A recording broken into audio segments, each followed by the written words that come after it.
তাহলে কেমন হলো সিংঘম এগেনের অফিসিয়াল ট্রেলার। হ্যালো গাইস, আমি Dipen, welcome back to my channel Deep exclusive. So এখন আমি এই ভিডিওর মধ্যে কথা বলবো সিংঘম এগেন এই ট্রেলারকে নিয়ে, এবং এটা কিন্তু আজকে ড্রপ করা হয়েছে। সো কেমন হলো এই ট্রেলারটা? তো সবার ফার্স্টে সবার যেটা বক্তব্য সেটা হচ্ছে, এত লম্বা ট্রেলার কেন ভাই? সূর্যবংশের ক্ষেত্রে আমরা কিন্তু দেখেছিলাম অনেক বড় লম্বা একটা ট্রেলার ছিল, এবং এই ক্ষেত্রেও কিন্তু অনেকটা বড় লম্বা ট্রেলার কিন্তু ডিজাইন করা হয়েছে। কেন হবে না? এখানে তো জাস্ট ক্যামিওর ছড়াছড়ি, মানে ওখানে একটা ক্যামিও ছিল, এখানে একসঙ্গে অনেকগুলো ক্যামিও।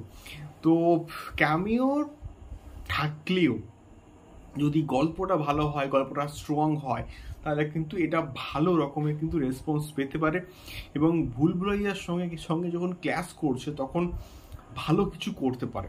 তো এখানে গল্পটা এইভাবে শুরু হচ্ছে যে এখানে অজয় দেবগন এবং করিনা কাপুরের কিন্তু একটা ছেলে হয়েছে, এবং সে রামায়ণ সম্বন্ধে কিন্তু জানতে চাইছে যে সত্যিকারে কি সীতাকে আনতে রাম গেছিল।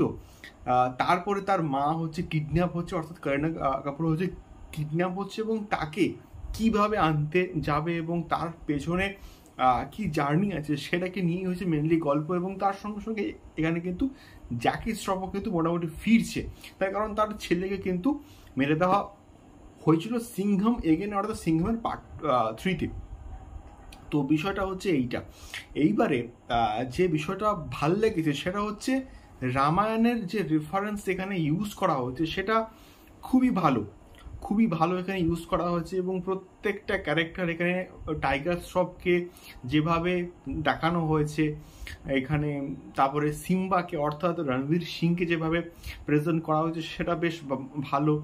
দীপিকা পাডুকোনকে যেভাবে এখানে অ্যাজ লেডি সিংঘম দেখানো হয়েছে সেটাও কিন্তু বেশ প্রমিসিং লাগছে, এবং তাকে অ্যাকশন করতে দেখে আমার ব্যাপক লাগছে। ওই গাড়ির মধ্যে একটা রোটেশনে একটা শট আছে, ওই শটটা কিন্তু ব্যাপক।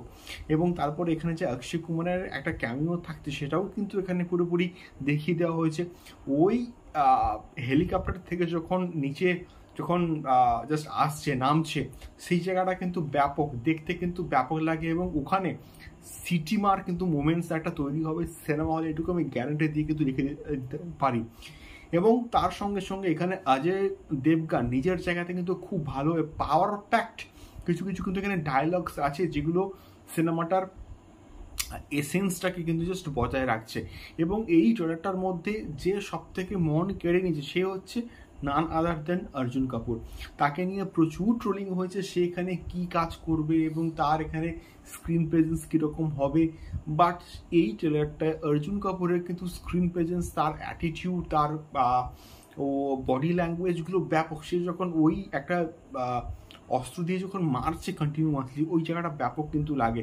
এবং এখানে স্ট্রংগেস্ট ভিলেন কিন্তু রাখা হয়েছে।